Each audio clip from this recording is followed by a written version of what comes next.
All right, thank you. So I've got about apparently 5 or 6 minutes to say the most useful things I can think of. I'm going to do my best. It was suggested that I distill things down to three items. I think I'll go with 4, and I'll try. I think these are pretty important ones. Some of them are going to sound like, well, you've heard it before, but it's worth re-emphasizing.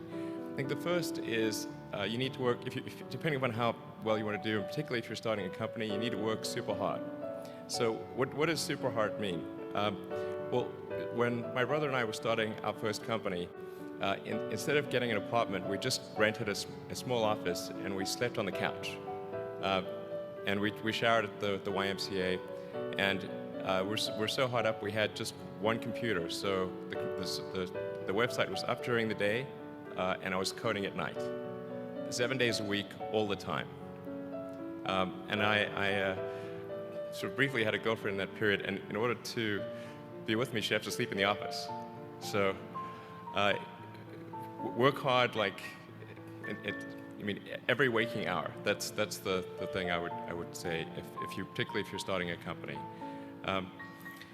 And I mean, if you do simple math, you say like, okay, if somebody else is working 50 hours and you're working 100, you'll get twice as much done in the course of a year as the other company.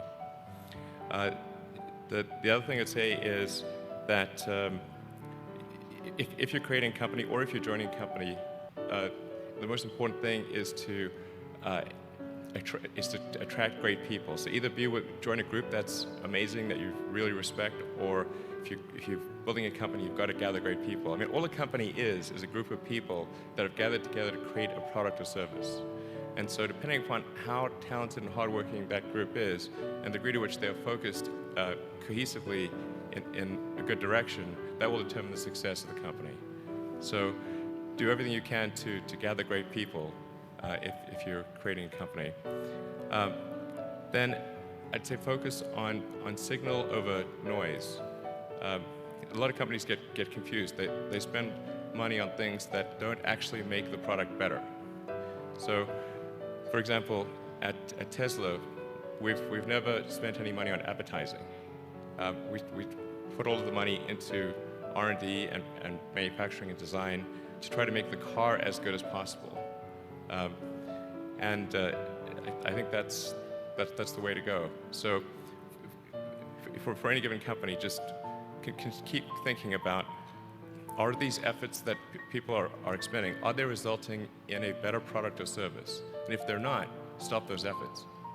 And then the final thing is to sort of don't just follow the trend.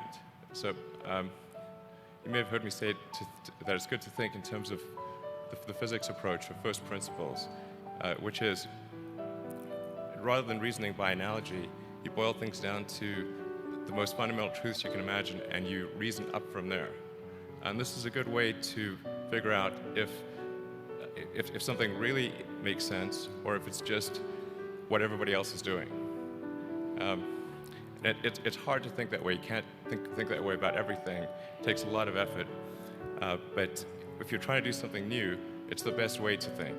And that framework was developed by physicists to figure out counterintuitive things like quantum mechanics. So it's really a powerful method. Anyway, so that's, and then I think that the final thing I would encourage you to do is, now is the time to take risk.